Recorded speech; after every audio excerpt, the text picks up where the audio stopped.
గురుచరణాంబుజ నిర్భరభక్తః సంసారాద చిరాద్భవముక్తః సేంద్రియయా మానస నియమాదేవం ద్రక్ష్యసి నిజ హృదయస్థం దేవం.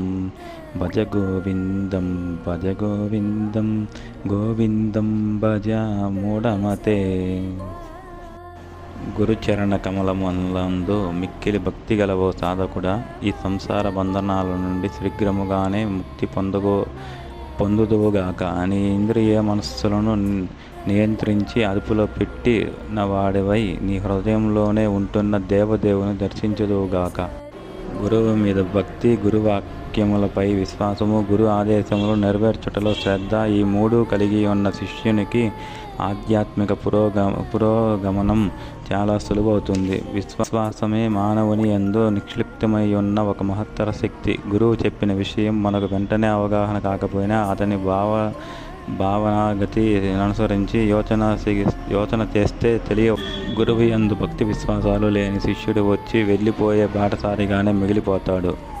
ఈ శ్లోకాలు చెప్పినప్పుడు తన వద్దనున్న వారినే కాకుండా తర్వాతి తరాలలోని శ్రద్ధాభక్తి విశ్వాసాలు గల శిష్యులందరినీ ఆచార్యుల వారు శీఘ్రమే సంసార బంధనాల నుండి విముక్తులగుదురుగాక అని ఆశీర్వదించారు. ఈ ముక్తి ఎప్పుడో ఎక్కడో కాదు, ఇక్కడే లభించవచ్చు. ఇంద్రియ మనస్సుల్ని అదుపులో పెట్టి అంతర్యామిని సాక్షాత్కరించుకుందరు గాక అని దీవించారు. తథాస్తు.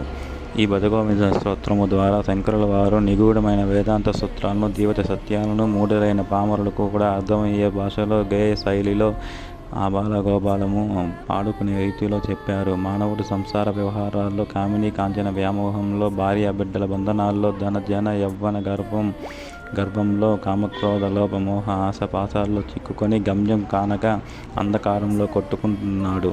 లేబోయి మూఢుడా అని భుజం తట్టి లేపి ఏమి చేయాలో మార్గం చూపారు.